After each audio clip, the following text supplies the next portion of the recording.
Now, technically I saw Avengers Age of Ultron back when I saw Unfriended, but instead of doing a video of that after I did Unfriended, I wanted to hold off because I knew I would see it again because my sister didn't see it yet.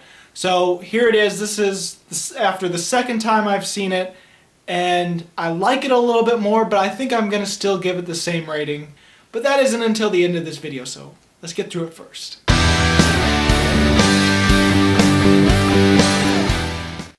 After Marvel had a very strong year last year, Guardians of the Galaxy and Captain America Winter Soldier are my favorite two set in this Marvel universe, easily. And so after having a very strong year, Age of Ultron had some great expectations, and while I did absolutely love this film, it's not as much as I hoped it would be. Now, Age of Ultron is still a great movie in my opinion, but is it as good as the first Avengers movie? That is very debatable. So we all know the plot. The Avengers are together, and this time they're fighting Ultron, which ends up being created by a combination of Tony Stark and Bruce Banner. Ultron goes crazy. He wants to wipe out humanity, and the twins get mixed up in this whole predicament. Now, this movie had a great potential to be even far superior than the first Avengers movie, which is another phenomenal movie in my opinion. But there are a few flaws that I want to get into, but first let's get to the positives. Now, just like the first Avengers, there is a great balance in we get enough of each character and not too much of any other. With that said, there's a little bit more of some of the characters that didn't get enough backstory and didn't get enough screen time as they did in the first one. We get a little bit more of Hawkeye and his family. We get a little bit more of Black Widow, which makes sense because she's more of an internal conflict sort of person. And so we get a little bit more of her as she starts falling in love with Bruce Banner. And that was actually pretty interesting. I bought it. And while the first Avengers had a great wow factor of all these superheroes all being in the same movie, just it was epic, you know. It was that wow factor that pushed it up to such a level that was just such a great level. This one, I'm still wowed. It still gets me every time when I see cameos of heroes from other movies in this. Like when Rhodey is in it, and when Falcon, I forget the guy's name, but Falcon, when he's in it, I'm like, oh my god, they're still in the same movie. It still has a wow factor for me, and it never gets old for me. The action is great, the dialogue is funny, it's charming, it's awesome. There's a lot of things that the first one did that is just as good in the second one. I love the villain. I don't love him as much as Loki just because I don't get enough of how Ultron was created. It's like I get how he's created, but it moves so fast that it's just he goes from being created to psycho in this same exact scene, and there's not enough of a development with his character. But James Spader was great as the voice. He was sarcastic, he was awesome. He's similar to Loki, but I think Loki is still a better villain because you get more backstory of him and you get more of a character development with him because of the Thor movies. I love both of the twins. I love their acting. I find them both good actors. And you get a little bit of their backstory as well, and it's really great. It's really awesome, but not much happens after you get that. It almost sets it up like they could be like an arch enemy of Iron Man, but there's not a lot that happens after that.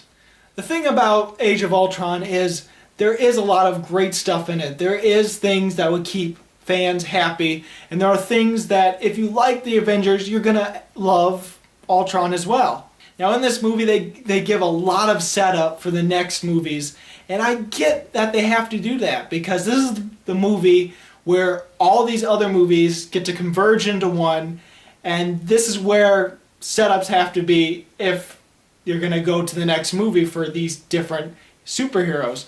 So I get that they have to have it. It's a little too much sometimes, but it's still enjoyable nonetheless.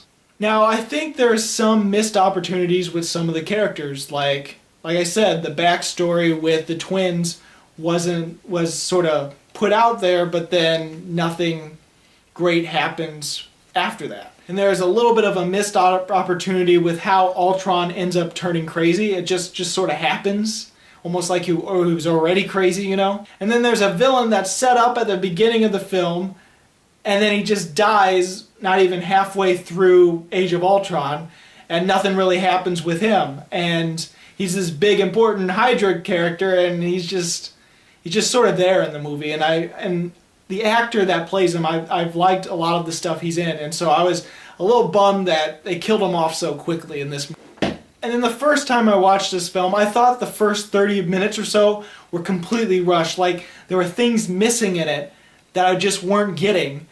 And when I watched it the second time, I didn't feel like it was as rushed as I had thought the first time. And I think the first time was because I didn't hear a lot of what the characters were saying, just because I was in that bad theater. It's just like Fury Road, when I couldn't hear some of the beginning speeches because I think something's wrong with the theater we were watching it in. So when I saw it the second time, I didn't feel like it was as rushed as I thought it had been, and it felt like it took enough time. It's almost like the Interstellar experience. When I first saw Interstellar, I thought, this is great, but I don't really have that much of an emotional attachment. It's like everything is cool, I like the story, it's really long, but there's something missing in it. There's something emotional missing in it.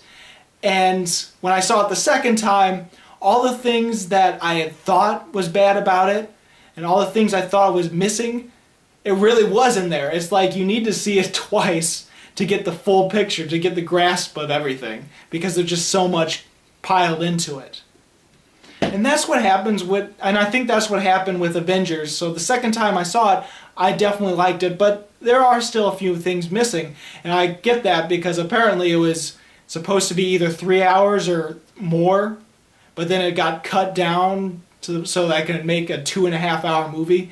And so that's going to be in the DVD version, and so if some of the things that are missing in the DVD version are things that I feel are crucial to making this a 5-star movie, then I'm going to be a little mad. But all in all, Age of Ultron is great. It's still going to be one of my favorite movies this year. It's not as great as I expected it to be, but it is still absolutely amazing nonetheless. So I'm going to give the Avengers Age of Ultron 4.5 stars. So have you seen Avengers Age of Ultron? What did you think about it? Go ahead and comment. I'm sure there's plenty more that can be said about the movie, and plenty more that I'm willing to discuss about. So go ahead and comment below. And if you haven't seen Age of Ultron, what is your favorite Marvel movie set in this particular Marvel universe? So basically like the Iron Mans and the Thors and the Captain Americas and Guardians of the Galaxy. What is your favorite Marvel movie in that universe? Mine is easily Guardians of the Galaxy, Captain America Winter Soldier very close behind, and then third would either be Iron Man 1 or 3 or the Avengers, one of those three. My least favorite would be one of the Thors. I can't really decide if it's Thor or Thor Dark World, but one of those two is probably, no, scratch that, Iron Man 2. I think Iron Man 2 is their weakest one. So if you like this review, go ahead and subscribe and check out my other 2015 reviews. I've got plenty of them. As always, this is Bruce Gifford, and this was Just My Opinion.